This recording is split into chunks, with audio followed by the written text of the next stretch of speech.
গণহত্যা দিবসে নিজ দেশে ফেরার আকুতি রোহিঙ্গাদের, টেকসই পরিকল্পনার তাগিদ বিশ্লেষকদের। সম্পর্কের সাথে কিছু যোগাযোগ রেখে একটা বলা চলে যে মাল্টিফ্যাসেটেড ডিপ্লোমেসির প্রয়োজন, যেটা এখন এই মুহূর্তে নেই। আমরা আশা করব যে পররাষ্ট্র মন্ত্রণালয় সেই দিকে চিন্তা ভাবনা করবে। হয়তো মৌখিক সমর্থন পেতে পারি, কিন্তু আন্তর্জাতিক পরিমণ্ডলে কোনো সমর্থন পাবো না। বাংলাদেশ সরকারের এখন উচিত হবে যেটাকে নিয়ে এখন আর নতুনভাবে চিন্তা করা। প্রত্যাবাসন শুরু না হওয়ায় ইউরোপীয় ইউনিয়নের উদ্বেগ। কাল পবিত্র ঈদে মিলাদুন্নবী, ইসলামের শান্তি ছড়িয়ে দেওয়ার বার্তা রাষ্ট্রপতির, কল্যাণমুখী সমাজ গড়ার আহ্বান প্রধানমন্ত্রীর। ফ্ল্যাট বিক্রির প্রতারণার মামলায় গুলশান থেকে বিদিশা এরশাদ গ্রেপ্তার, কাল সকালে তোলা হবে আদালতে। পূর্ণ উৎপাদনে ফিরছে তেল বিদ্যুৎ কেন্দ্র, কমবে লোডশেডিং। দেশে সারের সংকট নেই জানালেন তথ্য উপদেষ্টা।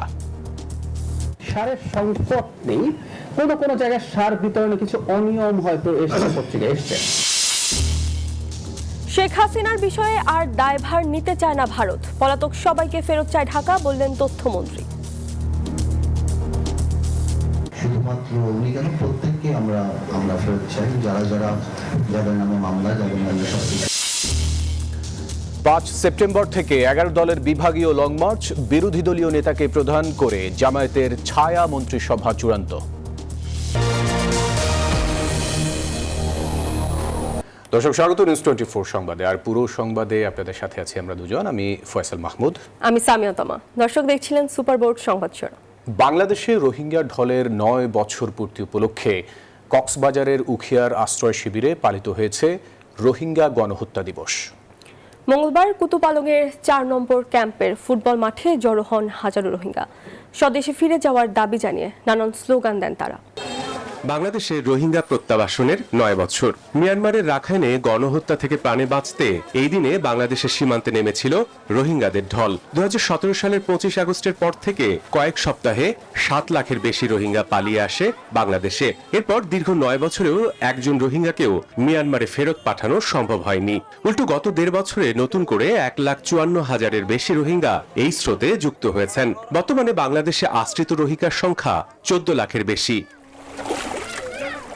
স্থানীয় জনপ্রতিনিধি ও রোহিঙ্গা নেতারা বলছেন, দীর্ঘস্থায়ী অনিশ্চয়তা, কর্মহীনতা এবং অন্তহীন হতাশার সুযোগ নিয়ে উখিয়া ও টেকনাফের পাহাড় ঘেরা জনবহুল ক্যাম্পগুলো কেবল বাস্তুচ্যুত মানুষের আশ্রয়ের ঠিকানা নয়, এগুলো এখন পরিণত হয়েছে ভয়াবহ অপরাধের রাজ্যে। 9 বছর পূর্তি উপলক্ষে উখিয়ার কুতুপালংয়ের 4 নম্বর ক্যাম্পে ফুটবল মাঠে জড়ো হতে থাকেন রোহিঙ্গারা। আশপাশের বিভিন্ন ক্যাম্প থেকে মিছিল নিয়ে সমাবেশ স্থলে আসেন তারা। হাতে ছিল পোস্টার, প্ল্যাকার্ড, স্লোগানে মুখর হয়ে ওঠে পুরো এলাকা। সমাবেশে আসা রোহিঙ্গারা ক্ষোভ প্রকাশ করে বলেন, নিজ দেশে ফিরতে চান তারা। নিরাপদ ও মর্যাদাপূর্ণ প্রত্যাবাসনের দাবি তাদের। আমরা অনেক মিস করতেছি আমাদের দেশকে, আমাদের এলাকাকে, আর আমাদের দরবারিকে। আমরা চাই আমাদের দেশে আমরা ফিরে যেতে। বাংলাদেশ সরকার যদি আমাদেরকে মায়ানমারে রিটার্ন করতে চায়, আমাদেরকে ইউএন ফোর্স দিতে হবে, আমাদের রাইট আমাদেরকে দিতে হবে। আমাদের রাইট যেটা আছে ওটা যদি আমাদেরকে দেয়, আমরা এজিলি ওইখানে চলে যেতে চাই। বছরের পর বছর বাংলাদেশে আশ্রিত থাকা নয়, বরং স্বদেশে নিরাপদ প্রত্যাবাসনই তাদের মূল লক্ষ্য বলে জানান রোহিঙ্গা নেতারাও। এদিকে প্রত্যাবাসনেই রোহিঙ্গা সংকটের স্থায়ী সমাধান দেখছেন ত্রাণ, শরণার্থী ও প্রত্যাবাসন কমিশনার। পুরোপুরি বাংলাদেশের হাতে নয়, সেটি নির্ভর করছে মিয়ানমারের উপর এবং মিয়ানমারের অভ্যন্তরীণ শান্তি শৃঙ্খলার উপর এবং আন্তর্জাতিক সম্প্রদায়ের চাপের উপর। তো সেটি অবশ্যই বাংলাদেশ সব পক্ষগুলোকে সাথে নিয়ে কাজ করছে। 2017 সালের 25 আগস্ট মিয়ানমারের সহিংসতার মুখে বাংলাদেশে ব্যাপক হারে রোহিঙ্গাদের আগমন শুরু হয়। Desk report, news 24। 9 বছরে মিয়ানমারে ফেরত পাঠানো যায়নি একজন রোহিঙ্গাকেও, বরং গত 2 বছরে অনুপ্রবেশ করেছে আরও 1.5 লাখেরও বেশি। বিশ্লেষকরা বলছেন, এই সংকট সমাধান করা সহজ হবে না। তাদের মতে রোহিঙ্গা প্রত্যাবাসনে প্রয়োজন সুদূর প্রসারী এবং টেকসই পরিকল্পনা। বিস্তারিত জানাচ্ছেন শাহ আলী জয়। গণহত্যা থেকে প্রাণে বাঁচতে 2017-র 25 আগস্ট থেকে বাংলাদেশের সীমানায় আছড়ে পড়ে রোহিঙ্গাদের ঢল। মিয়ানমারের রাখাইন রাজ্য থেকে কক্সবাজারের টেকনাফ আর উখিয়ায় আশ্রয় নেয় 7.5 লাখের বেশি রোহিঙ্গা। দীর্ঘ এই সময়ে নানা রকমের আশ্বাস, উদ্যোগ আর পরিকল্পনার কথা শোনা গেলেও বাস্তবতা হলো অনুপ্রবেশ হওয়া একজন রোহিঙ্গাও ফিরে যেতে পারেনি নিজ দেশে। সাম্মর বছর ঈদের সময় যেন অনার বাড়ির মধ্যে তাই ইউনিটি একত্রণ। শুরুতে বাস্তুহারা এই জনগোষ্ঠীর সহায়তায় নানা আন্তর্জাতিক ও বৈশ্বিক সংস্থার উদ্যোগ দেখা গেলেও সময় যতই গড়িয়েছে সহায়তার পরিমাণ কমে এসেছে, চাপ বেড়েছে বাংলাদেশের ওপর। প্রশ্ন উঠেছে রোহিঙ্গা প্রত্যাবাসনে সফলতা নেই কেন? এই মুহূর্তে বাংলাদেশের তুলনায় মায়ানমার আন্তর্জাতিক পরিমণ্ডলে অনেক বেশি ইম্পর্টেন্ট। ভারত, মার্কিন যুক্তরাষ্ট্র, রাশিয়া, চায়না কারোর কাছ থেকেই হয়তো মৌখিক সমর্থন পেতে পারি, কিন্তু আন্তর্জাতিক পরিমণ্ডলে কোনো সমর্থন পাবো না। বাংলাদেশ সরকারের এখন উচিত হবে যেটাকে নিয়ে এখন আর নতুনভাবে চিন্তা করা। সব পক্ষের সাথে কিছু যোগাযোগ রেখে একটা বলা চলে যে মাল্টিফ্যাসেটেড ডিপ্লোমেসির প্রয়োজন, যেটা এখন এই মুহূর্তে নেই। আমরা আশা করব যে পররাষ্ট্র মন্ত্রণালয় সেই দিকে চিন্তা ভাবনা করবে। আশ্রিত রোহিঙ্গাদের সামনে অনিশ্চিত জীবন, অন্তহীন হতাশার সুযোগে জনবহুল ক্যাম্পগুলো হয়ে উঠেছে অপরাধের অভয়ারণ্য। গত 9 বছরে 300-র মতো হত্যাকাণ্ড ঘটেছে আশ্রয় শিবিরগুলোতে। আধিপত্য বিস্তার, টার্গেট কিলিং, অপহরণ, মাদক চোরাচালানের মতো ঘটনায় জড়িত আছে ক্যাম্পগুলোর 10টি সশস্ত্র গোষ্ঠী, যা চিন্তায় ফেলেছে স্থানীয় প্রশাসন এবং উন্নয়ন সহযোগীদের। এই যে অস্ত্রের আনাগোনা আমাদের সীমান্ত দিয়ে, এবং এটির কোনো সময় শোনা যায় যে প্রশিক্ষণও থাকতে পারে আমাদের গহীন জঙ্গলে, কক্সবাজার এলাকায়। যতদিন পর্যন্ত এখানে দারিদ্র থাকবে, ভবিষ্যৎ সম্বন্ধে যখন তাদের এই অনিশ্চয়তা থাকবে, সেখানে বিভিন্ন সন্ত্রাসী গোষ্ঠী হতে পারে এবং তাদের অনেকের মধ্যে এখন এটা জেনুইনলি একটা দাবি থাকতে পারে যে আমরা মায়ানমার সরকারের বিরুদ্ধে বা আরাকান আর্মির বিরুদ্ধে রুখে দাঁড়াবো। বর্তমানে উখিয়া এবং টেকনাফের 33টি আশ্রয় শিবিরে নিবন্ধিত ও অনিবন্ধিত মিলিয়ে মোট রোহিঙ্গার সংখ্যা 14 লাখেরও বেশি। শাহ আলী জয়, নিউজ 24, ঢাকা। রোহিঙ্গা প্রত্যাবাসন এখনও শুরু না হওয়ায় গভীর উদ্বেগ প্রকাশ করেছেন ঢাকায় নিযুক্ত ইউরোপীয় ইউনিয়নের রাষ্ট্রদূত মাইকেল মিলার। সকালে ঢাকা বিশ্ববিদ্যালয়ে এক অনুষ্ঠানে এই উদ্বেগের কথা জানান তিনি। আয়োজনে বাংলাদেশের সঙ্গে ভবিষ্যৎ সম্পর্কের নানা দিক তুলে ধরেন মাইকেল মিলার। তিনি জানান, রোহিঙ্গাদের পাশাপাশি কক্সবাজারের স্থানীয় জনগোষ্ঠীর স্বার্থ বিবেচনায় রাখছে ইইউ। নির্বাচনের পর বাংলাদেশের সম্ভাবনার নতুন দুয়ার খুলেছে বলেও মন্তব্য করেন তিনি।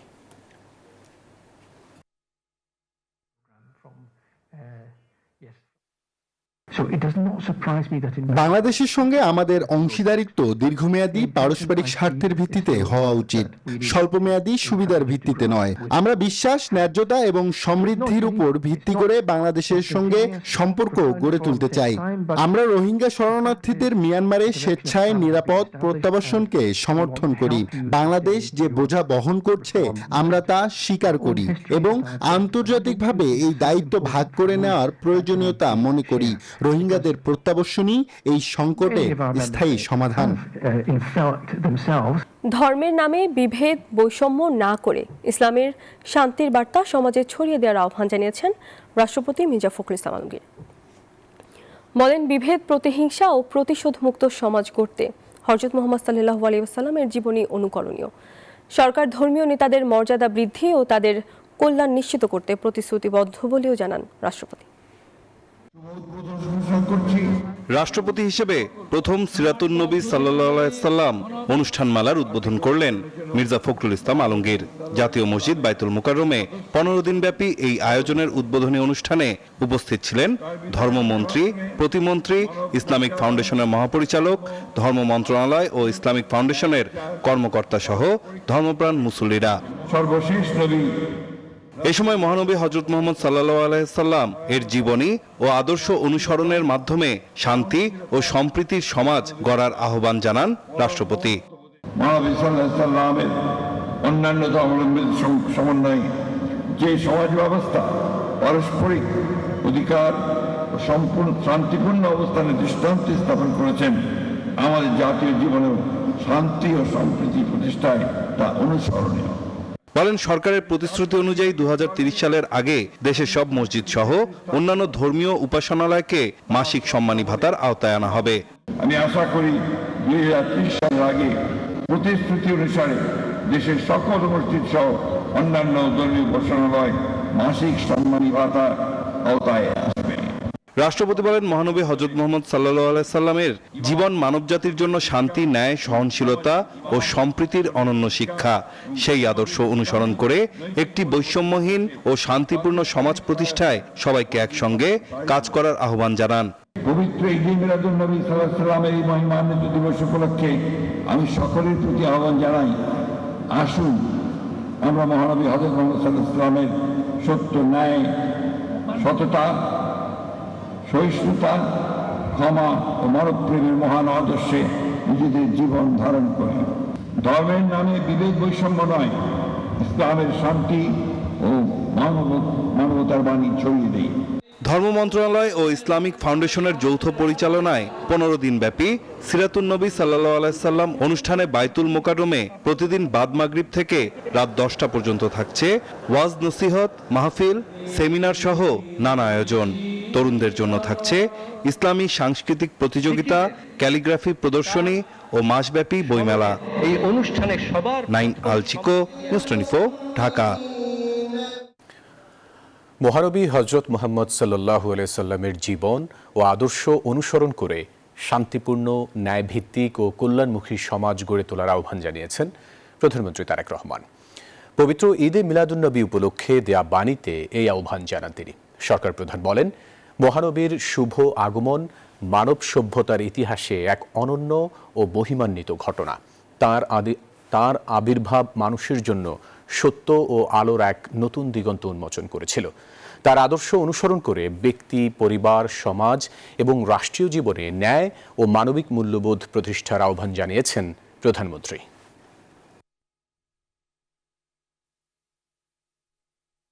সাবেক রাষ্ট্রপতি ও জাতীয় পার্টির প্রতিষ্ঠাতা চেয়ারম্যান প্রয়াত হুসাইন মোহাম্মদ এরশাদের দ্বিতীয় স্ত্রী বিদিশা এরশাদকে গ্রেপ্তার করেছে পুলিশ। রাত 8:30টার দিকে রাজধানীর গুলশান থেকে তাকে গ্রেপ্তার করা হয়। বিষয়টি নিশ্চিত করেছে গুলশান থানার ওসি দাউদ হোসেন। জানান, বিদিশা এরশাদের বিরুদ্ধে প্রতারণার মামলা রয়েছে। সেই মামলায় 2 বছরের সাজাও হয়েছে। ওয়ারেন্ট থাকায় গুলশানের একটি রেস্টুরেন্ট থেকে তাকে গ্রেপ্তার করা হয়। এর আগে 20 মে প্রতারণার অভিযোগে রাজধানীর গুলশান থানায় করা মামলায় বিদিশা এরশাদের 2 বছরের কারাদণ্ড দেন ঢাকার আদালত। কারাদণ্ডের পাশাপাশি বিদিশাকে 10,000 টাকা জরিমানা করা হয়েছে। অনাদায়ে আরও 1 মাসের বিনাশ্রম কারাদণ্ড দেওয়া হয়েছে।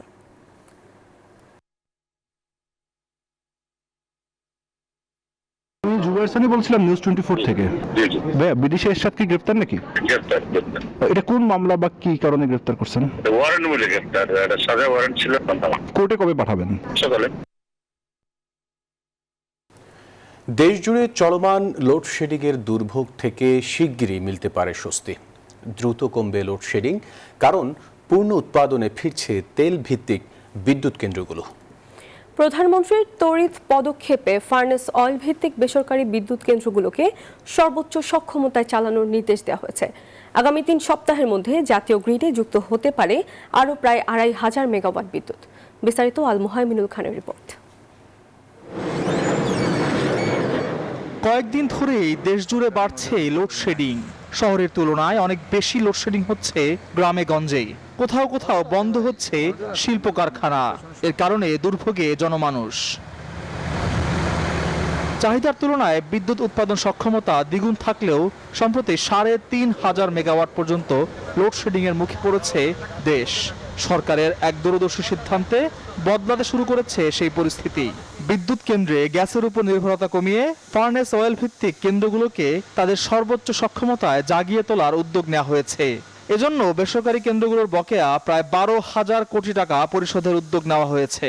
গভর্নমেন্ট গতকাল একটা মিটিং করেছে যে আমাদের ডিউগুলো তারা সেটেল করে দেবে। এখনো আমাদের ক্যাপাবিলিটি আছে আর 3,000 মেগাওয়াটের মতো।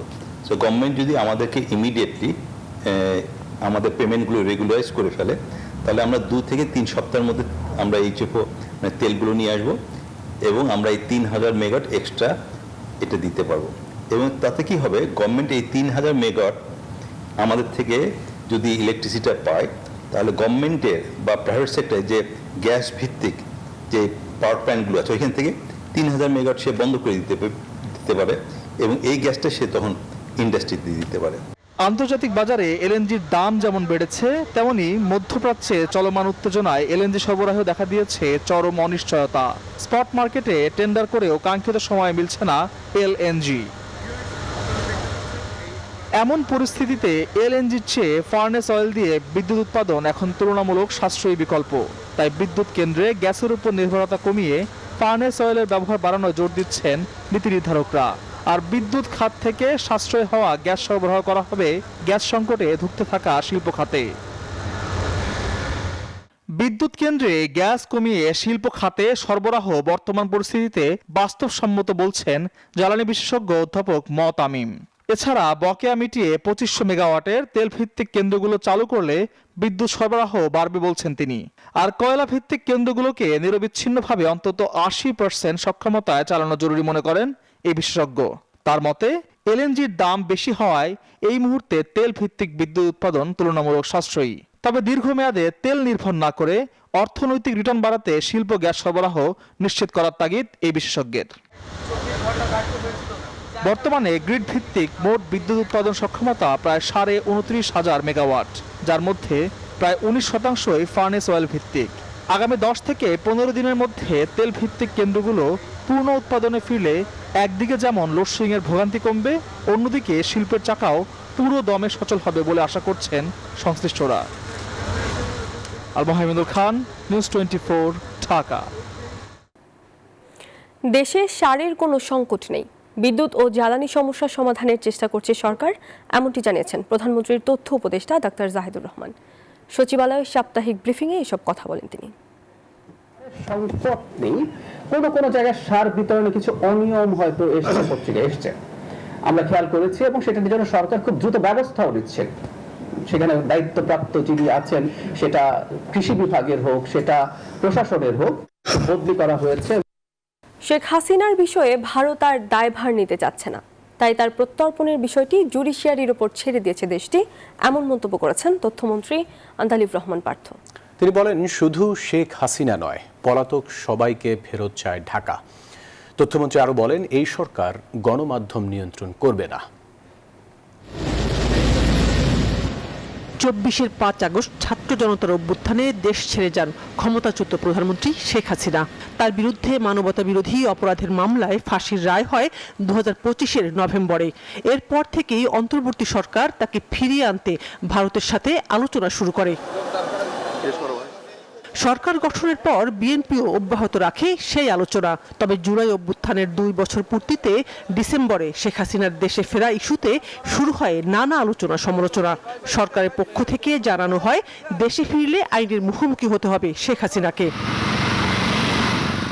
সম্প্রতি ভারতের গণমাধ্যমে প্রকাশিত খবরে জানা যায়, ভারত সরকার শেখ হাসিনার প্রত্যর্পণের বিষয়টি সেদেশের আদালতের উপর ছেড়ে দিয়েছেন। সচিবালয়ের তথ্য মন্ত্রণালয়ের সাপ্তাহিক ব্রিফিংয়ে উপস্থিত থেকে নতুন তথ্যমন্ত্রী এ বিষয়ে সাংবাদিকদের প্রশ্নের জবাব দেন। বলেন, 5 আগস্ট শেখ হাসিনাকে ভারত সরকার আশ্রয় দিলেও এখন আর তার দায়িত্ব নিতে চাচ্ছে না। আমাদের সরকারের তরফ থেকে যেটা আমরা জানতে পেরেছি যে কন্ডিশনগুলি দেওয়া হয়েছে, এবং আমার জানা মতে ফর্মালি না, ইন্ডিয়ান এক্সপ্রেস পত্রিকা আমরা দেখেছিলাম যে ব্যাপারটা নাকি এখন ওনারা আদালতের মাধ্যমে নাকি করবেন। তো সেই ক্ষেত্রে আমার কাছে তো অনেকখানি মনে হয় যে উনি গিয়েছিলেন একভাবে, বা ওই সরকার হয়তো পলিটিক্যালি এখন ওই দায়ভার নিতে চাচ্ছেন না বলে এটা জুডিশিয়ারির উপরে দিয়ে দিচ্ছেন। তো আমার মনে হয় যে ওনার জন্য এই সংবাদটা খুব একটা সুখকর হবে না। তথ্যমন্ত্রী বলেন, শেখ হাসিনাকে ফিরিয়ে আইনের আওতায় নিয়ে আসার চেষ্টা করছে সরকার। শেখ হাসিনার সাথে আরো যারা পলাতক রয়েছেন সবাইকে দিল্লির কাছে ফেরত চায় ঢাকা। আমাদের তো দাবি একই যে সেটা হলো যে শুধুমাত্র উনি কেন, প্রত্যেককে আমরা ফেরত চাই, যাদের নামে মামলা, যাদের নামে সবকিছু বাংলাদেশের জায়গা থেকে আমরা চাই, যাতে করে এই জুলাই আন্দোলন থেকে আরম্ভ করে এর আগেও যে ঘটনাগুলি সেগুলির সঠিক বিচার হবে। তো সেইভাবেই আমার ধারণা এখন চলছে। এদিকে আরেক প্রশ্নের জবাবে তথ্যমন্ত্রী বলেন, এই সরকার গণমাধ্যমকে নিয়ন্ত্রণ করতে চায় না, যা গেল 6 মাসে প্রমাণ হয়েছে। আপনাদের আমাদেরকে সহযোগিতা করতে হবে। সানাজি ইয়াসমিন, নিউজ 24, ঢাকা। বিরোধী দলীয় নেতা ডক্টর শফিকুর রহমানকে প্রধানমন্ত্রী করে সরকারের মন্ত্রিসভার আদলে ছায়া মন্ত্রিসভা চূড়ান্ত করেছে জামায়াতে ইসলামী। মিয়া গোলাম পরওয়ারকে এলজিআরডি, ডক্টর আব্দুল্লাহ মোহাম্মদ তাহেরকে পররাষ্ট্র এবং ব্যারিস্টার শিশির মনিরকে দেয়া হয়েছে আইন মন্ত্রণালয়ের দায়িত্ব। শিগগিরই পূর্ণাঙ্গ তালিকা প্রকাশ করা হবে বলে জানিয়েছে দলটি। এছাড়াও গণভোটের রায় বাস্তবায়ন সহ 6 দাবিতে 5 সেপ্টেম্বর থেকে বিভাগীয় লং মার্চ শুরু করবে 11 দলীয় ঐক্য। নির্বাচনের পরপরই বিরোধী দল ঘোষণা দিয়েছিল ছায়া মন্ত্রিসভার, যা অনেকটা চূড়ান্ত। এখন সরকারের মন্ত্রী পরিষদের কাঠামো অনুসারে দায়িত্ব বন্টন করা হয়েছে। প্রাথমিকভাবে প্রধানমন্ত্রী সহ বেশ কয়েকজন ছায়ামন্ত্রীর নাম জানিয়েছে দলটি। এতে প্রধানমন্ত্রী হচ্ছেন দলের আমির ডাক্তার শফিকুর রহমান, স্থানীয় সরকার মন্ত্রী মিয়া গোলাম পরওয়ার, পররাষ্ট্রমন্ত্রী নায়েবে আমির সৈয়দ আব্দুল্লাহ মোহাম্মদ তাহের, স্বরাষ্ট্রমন্ত্রী হামিদুর রহমান আজাদ ও আইনমন্ত্রীর দায়িত্ব পাচ্ছেন ব্যারিস্টার শিশির মনির। সরকারের প্রতিটি মন্ত্রণালয়ের কর্মকাণ্ড পর্যবেক্ষণ, সরকারের সিদ্ধান্তের বিকল্প নীতি প্রস্তাব তৈরি এবং সংসদে সরকারের জবাবদিহি নিশ্চিত করতেই এই ছায়া মন্ত্রিসভা গঠন, বলছে জামায়াত ইসলামী। রাজনৈতিক সাংবিধানিক সব বিতর্কের জায়গা পার্লামেন্ট, এটা আমরা বিশ্বাস করি। এখনো চাই যে পার্লামেন্ট এটা নিষ্পত্তি হোক। এদিকে গণভোটের রায় বাস্তবায়ন সহ 6টি দাবিতে 5 সেপ্টেম্বর লং মার্চ শুরু করবে 11 দলীয় ঐক্য। জামায়াত কার্যালয়ে সংবাদ সম্মেলনে মিয়া গোলাম পরওয়ার জানান, 5 সেপ্টেম্বর ঢাকা থেকে চট্টগ্রাম লালদিঘি মাঠ পর্যন্ত লং মার্চ হবে। বলেন, বিএনপি জনদাবি উপেক্ষা করে আন্দোলনে বাধ্য করছে। 5ই সেপ্টেম্বর শনিবার সকাল 7টায় আমরা ঐতিহাসিক বহু আন্দোলনের স্মৃতি বিজড়িত শাপলা চত্বরে সমবেত হয়ে সেখান থেকে চট্টগ্রামের আরেক সকল আন্দোলনের সূতিকাগার লালদিঘির ঐতিহাসিক ময়দানে আমরা গন্তব্যে পৌঁছানোর উদ্দেশ্যে যাত্রা আমরা শুরু করব শাপলা চত্বর থেকে। জানান, দেশের মানুষের দাবি আদায়ে শান্তিপূর্ণ ও নিয়মতান্ত্রিক লং মার্চ করবে 11 দল। যাবে by train Sylhet. Tawhidul Islam, news 24, Dhaka. জানাবো আন্তর্জাতিক প্রসঙ্গ। ভারতের বিহারে বিপিএসসি পরীক্ষা বাতিলের দাবিতে বিক্ষোভ আরও তীব্র হয়েছে। মঙ্গলবার পাটনায় বিক্ষোভকারীদের সঙ্গে পুলিশের সংঘর্ষ হয়, তবে বিপিএসসি কর্তৃপক্ষ এবং প্রশাসন অনিয়মের অভিযোগ অস্বীকার করেছে। এদিকে 5 সেপ্টেম্বর দিল্লির রাজপথে নামার ঘোষণা দিয়েছে ককরোচ জনতা পার্টি সিজেপি, যার নেতৃত্ব দেবেন ক্ষতিগ্রস্ত শিক্ষার্থীদের পরিবারের সদস্যরা। দিল্লির রাঁচির পর প্রশ্ন ফাঁস নিয়ে উত্তাল পাটনা। মঙ্গলবার রাজ্যপালের সরকারি বাসভবনের দিকে অভিযানের ডাক দেন আন্দোলনকারীরা। 70তম বিহার পাবলিক সার্ভিস কমিশনের পরীক্ষার অনিয়ম ও প্রশ্ন ফাঁস হয়েছে বলে অভিযোগ তাদের। এর নিরপেক্ষ তদন্ত এবং পরীক্ষা বাতিলের দাবি জানান আন্দোলনরতরা। পুলিশ ব্যারিকেড দিয়ে মিছিল আটকে দেওয়ার চেষ্টা করে। কয়েক ডজন বিক্ষোভকারী তার টোপকে সামনে এগিয়ে যান। পরিস্থিতি নিয়ন্ত্রণে আনতে জল কামান ব্যবহার করে পুলিশ। সরকার পুলিশি ব্যবস্থা ও সন্ত্রাসের আশ্রয় নিচ্ছে, বিক্ষোভকারীদের জোর করে তুলে নিয়ে যাওয়া হচ্ছে। এদিকে বিরোধী কংগ্রেস নেতা সুশীল কুমার অভিযোগ করেন, শিক্ষক নিয়োগ পরীক্ষা থেকে শুরু করে বিপিএসসি, বিএসএসসি ও অন্যান্য নিয়োগ সংক্রান্ত নানা দাবির বিষয়ে সরকার কোনো স্পষ্ট আশ্বাস দেননি। টিআরই এক পর্যায়ের পরীক্ষা চালু করতে হবে এবং নেগেটিভ মার্কিং বাতিল করতে হবে। গত মাসে শিক্ষা ব্যবস্থা ও নিয়োগ পরীক্ষার অনিয়মের অভিযোগ ঘিরে শুরু হওয়া আন্দোলনের জেরে দেশ জুড়ে ব্যাপক বিক্ষোভ হয়। পরিস্থিতি নিয়ে তদন্তে ভারতের সুপ্রিম কোর্ট ইতিমধ্যে একটি প্যানেল গঠন করেছে। এদিকে ফের দিল্লি রাজপথে নামছে ককরোচ জনতা পার্টি সিজেপি। 5 সেপ্টেম্বর ইন্ডিয়া গেট থেকে পুলিশ সদর দপ্তর পর্যন্ত শান্তিপূর্ণ পদযাত্রার ঘোষণা দিয়েছে তারা। সিজেপির দাবি, এবারের আন্দোলনে নেতৃত্ব দেবেন নিট বিতর্কে ক্ষতিগ্রস্ত শিক্ষার্থীদের পরিবারের সদস্যরা। তাদের অভিযোগ, ক্ষতিগ্রস্ত শিক্ষার্থীদের পরিবারকে দেয়া হয়নি ক্ষতিপূরণ। আন্দোলনকারীদের বিরুদ্ধে আইনি ব্যবস্থা না নেয়ার প্রতিশ্রুতিরও বাস্তবায়ন হয়নি। চন্দ্রানী চন্দ্রা, নিউজ 24।